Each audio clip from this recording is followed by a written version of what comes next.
किसे है black fungus का खतरा। नमस्कार दोस्तों, मैं हूँ भावेश और स्वागत है आप सभी का मेरे इस YouTube चैनल फैक्ट बिगिंस में। तो आज की वीडियो में हम एक बेहद ही खतरनाक और नए बीमारी के बारे में जानने वाले हैं जिसका नाम ब्लैक फंगस है। अगर आप हमारे इस चैनल पर पहली बार आए हैं तो प्लीज़ चैनल को सब्सक्राइब कर बेल आइकन को ऑन कर लीजिएगा, जिससे कि मेरी सारी लेटेस्ट वीडियोस की नोटिफिकेशन आप तक सबसे पहले पहुंचे। और साथ ही इस वीडियो को लाइक और शेयर करके अपना प्यार बरसा दीजिएगा, क्योंकि आपका प्यार हमें बहुत मोटिवेट करता है। So friends, here the fact begins.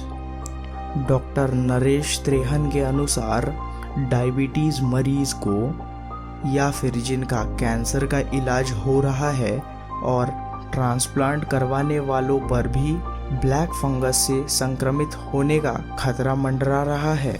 उन्होंने कहा कि ब्लैक फंगस वातावरण में मौजूद होता है, खासकर मिट्टी में इसकी मौजूदगी ज़्यादा होती है। स्वस्थ और मजबूत इम्यूनिटी वाले लोगों पर यह अटैक नहीं कर पाता है और न ही उन्हें अपना शिकार बना पाता है।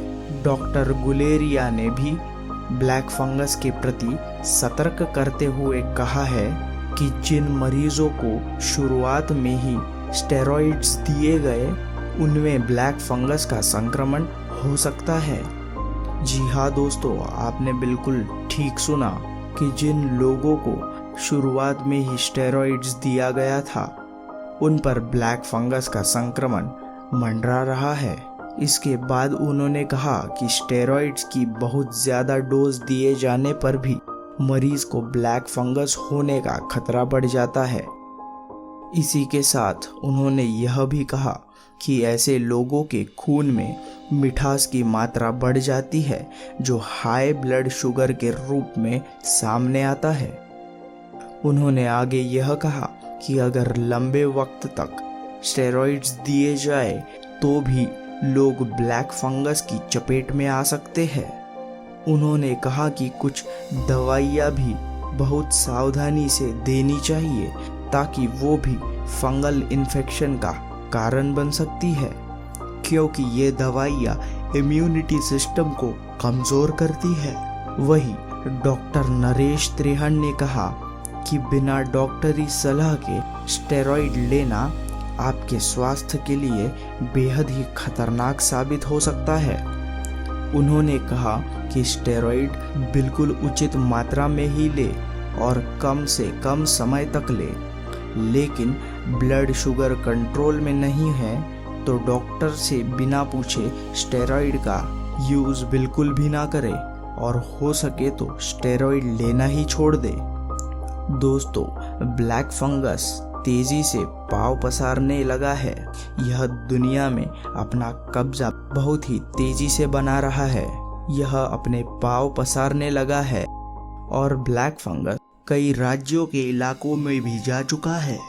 दोस्तों, आगे जानते हैं इस ब्लैक फंगस के रोकथाम के उपाय, यानी आगे जानते हैं कि कैसे इससे बचा जा सकता है और कैसे इससे हमें खुद का संरक्षण करना चाहिए।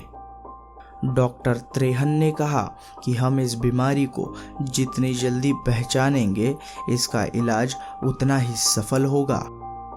वही डॉक्टर गुलेरिया ने कहा कि ब्लैक फंगस की रोकथाम के लिए 3 चीज़ें बहुत ही आवश्यक तथा महत्वपूर्ण मानी गई है। सबसे पहली है शुगर कंट्रोल बहुत ही अच्छा होना चाहिए। जी हाँ दोस्तों, पहली चीज़ है कि शुगर कंट्रोल में रहना चाहिए, बढ़ा हुआ या फिर अनकंट्रोल्ड ना रहे।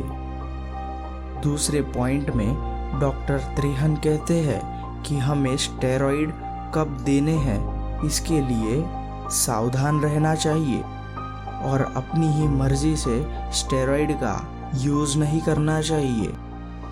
और आगे तीसरे पॉइंट में वह कहते हैं कि स्टेरॉइड की हल्की या मध्यम डोज देनी चाहिए, लेकिन वह भी डॉक्टर के प्रेस्क्रिप्शन के बाद में। अब इन पॉइंट्स को विस्तार से समझते हैं। शुगर कंट्रोल खून में चीनी की मात्रा बढ़ने नहीं देनी चाहिए, जिससे कि शुगर बढ़ जाती है। जो लोग डायबिटिक है उन्हें अपने ब्लड शुगर को नियंत्रित रखने का अतिरिक्त प्रयास करना चाहिए।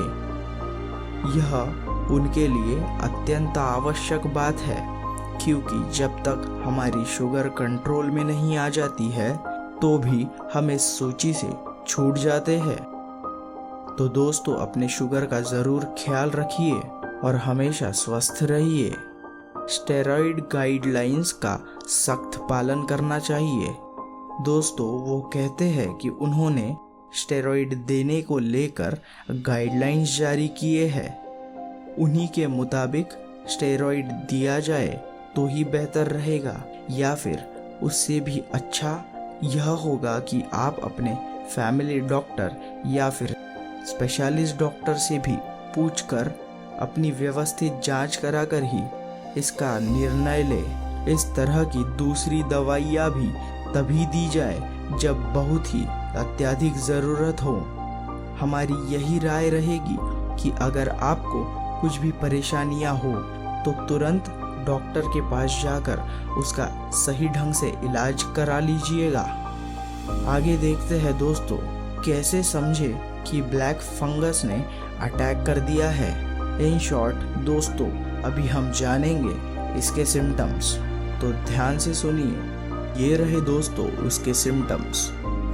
नाक में दिक्कत महसूस हो रही हो, या फिर आपको सिर दर्द हो रहा हो, या फिर चेहरे के एक हिस्से में दर्द महसूस हो रहा हो, या फिर वह हिस्सा सूज गया हो, चेहरा सुन्न पड़ रहा हो, या फिर चेहरे का रंग बदल रहा हो, या फिर पलकें सूजने लगी हो और दांत भी हिलने लगे हो, तो आप काफ़ी हद तक श्योर हो जाइए कि आपको ब्लैक फंगस हो सकता है।